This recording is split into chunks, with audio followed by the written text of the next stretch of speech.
Domethënë ata hetuesi kanë largu, i kanë qitë me një listë, edhe nuk u janë dhënë rastet kryesore të aferave korruptive. Pse? Veç pse ata kanë qenë të jetu çto aferat më të mëdha të korrupsionit ku janë të përfshirë zyrtarët e pushtetit. Edhe nëse i krahasojnë ato dy historit, kur e kanë bërë publike këto, dihet që kanë qenë reagimet, shpifje, propagandë, nuk ka asgjë të vërtetë. Mas një viti është konfirmuar çaja që e kam thonë, domethënë ata hetues, pjesa më e madhe e tyre nuk janë më në njësinë e veçantë. Dikush prej hetuesit aferave milionshë, u shku dikon shefi patrullës në Skënderaj, e dikon e kanë çuar në Malishev, domethënë edhe këto vërtetu çaja që na e kena thonë, po pushteti nuk ka vepruar njëjtë, bile është pikërisht pushteti ai që e ka kriju këtë klim që kushdo që merret me ta i heton ose hulumton për ta, dihet që nuk ka vend në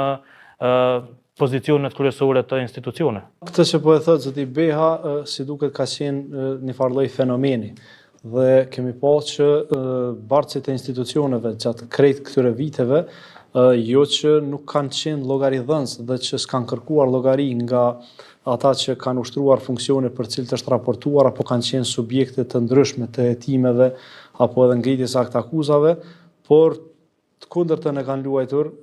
si rol, kanë qenë mbrojtësit më të mirë të tyre. Pra, avokat sipas detyrës zyrtare i kanë pas bartës e institucioneve publike dhe nëse ka dalë edhe tash akta akuza e zonjës Rozeta Hajdari,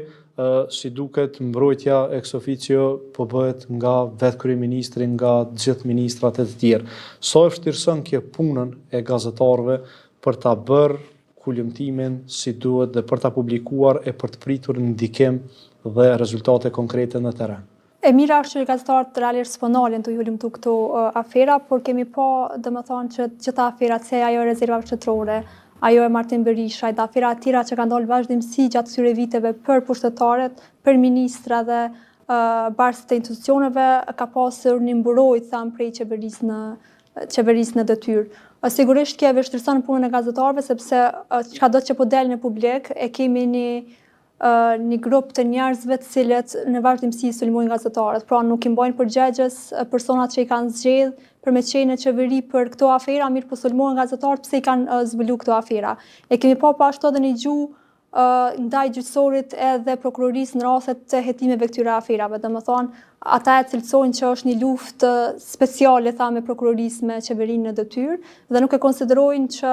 aferat kanë qenë shpesh herë, kemi parë edhe aferat që kanë qenë me audioingjizime, kanë qenë të dokumentuara dhe përkundër kësaj e kanë pas një mbrojtje. Kjo nuk ka ndodhur në të kaluarën, sepse po këta gazetarë në të kaluarën kanë publikuar edhe skandale të qeverive tjera dhe kemi pas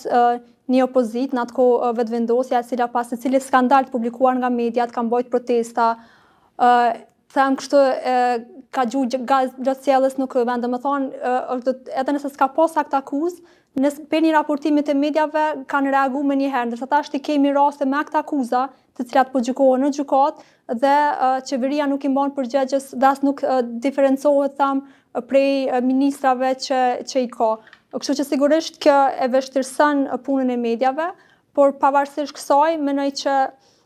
kur jemi te liria e shpresës, është e vërtetë që raportet ndërkombëtare nuk na qesin mirë me liritë e shpresës, pikërisht për shkak të këtyre sulmeve që i kemi. Ka degradim këto vite, siç e tha zoti. Po, ka degradim, por ajo që është e mirë që ndoshta dallojmë prej vendeve tjera të rajonit, është për shkak se për gjitha këtyre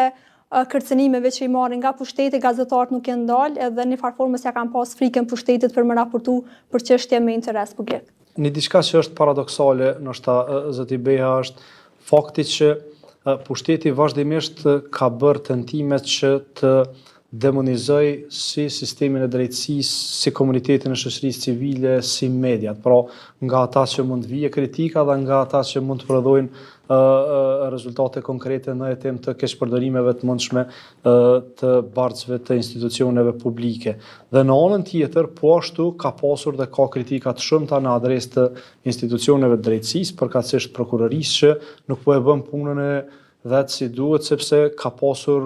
shpërfaqje të skandaleve të ndryshme e pas të cilave ishte dashur me pas një reagim shumë serioz. Për shembull, po ngritën dilema të shumta se çysh ka mujt më ngrit akt akuza në rastin e rezervave, pacientë përfshirë edhe zyrtarë të tjerë, përfshirë edhe kryeministrin në akt akuzë. Po ashtu tash po shohim përgjimet të cilat po dalin e të cilat janë duke u shpërfaqur afera të ndryshme, shkelje të ndryshme ligjore, punësime të cilat janë bërë në kundërshtim me ligjin,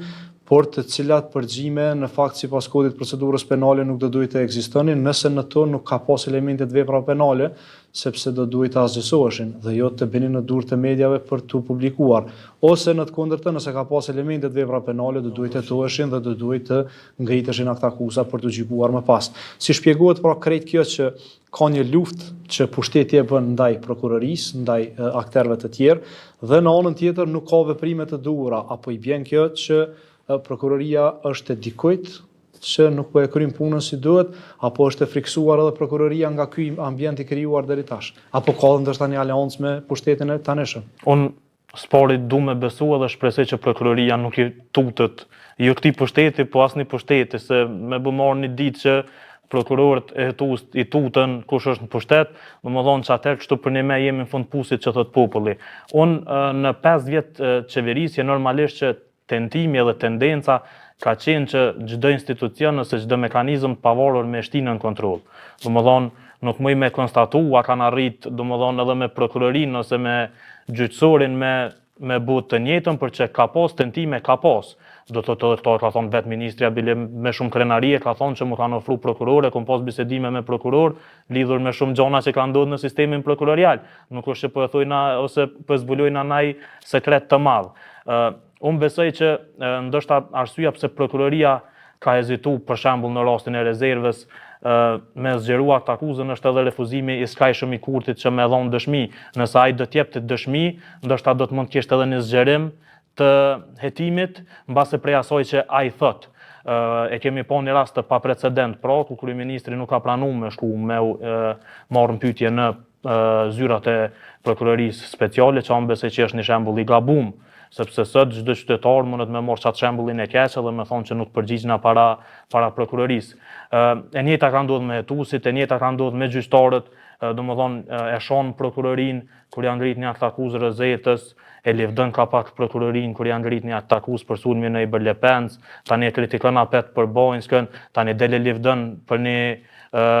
akt akuzë tjetër që e ka ngrit, ose nëse ndodh një arrestim për shembull, qysh ndodhi ky i fundit me këtë aksionin, ministri i Brendshëm nuk e përmend hiç prokurorinë speciale, të e ditë që prokuroria speciale pa urdhrin e saj nuk mundet me u kry asnjë arrestim, asnjë aksion. Po për te këtë soi pse ministri duhet me dalë me komuniku informata për cilat në bazë ligjit nuk duhet me pas qasje. Ose pse ministri, nëse koka ka që interesum me qenë pjesë e proceseve hetimore, nuk del me but njëtën, kur janë ato aksionet që arrestohen ose hetohen zyrtarët e partisë në vetë. Domethënë këtu nuk mujna me gjyku me të njëjtin standard. Unë besoj që ministri nuk do të më u përzi as në rastin e parë, as në rastin e dytë. Domethënë sepse nuk ka të drejtë me qenë i përfshim në këto gjona, edhe çka është më shqetësuese, është absolutisht absurde, në çdo fjali përmendet OKI-ja, përmendet inteligjenca, domethënë këtij populli duket se ju kanë ngulit në kry, kështu që Agjencia e Kosovës për Inteligjenca, agjentat, shpihunat, domethënë është një farë ambienti që nuk do duhej me u kriju, sepse tek e funit, kushdo që merr vesh shumë pak e din që provat që ofrohen prej OKI-s, për shembull ato gjatë proceseve gjyqësore, nuk është që munden me u përdorë, domethënë absolutisht të pavlefshme. Është gabim që në çdo aksion, në çdo hetim që bëhet gjithmonë me u proklamu kjo që OKI-ja ka bëu, se OKI-ja ka qenë e përfshim, ose me u promovu një institucion që mbase udhëheqin njerëzit e pushtetit, e me u lënë me një anë që është prokuroria në rastin e fundit, për shembull. Kur trajtohen temat ndjeshme, natyrisht që ka edhe reagime edhe ka edhe pasoja. Ka mundësi që gazetarët të jenë subjekt të sulmeve të ndryshme, të ngacmimeve të ndryshme, po edhe të asaj që mund të prodhoj ndonjë fatkeqësi, pra siç ka ndodhur edhe në të kaluarën.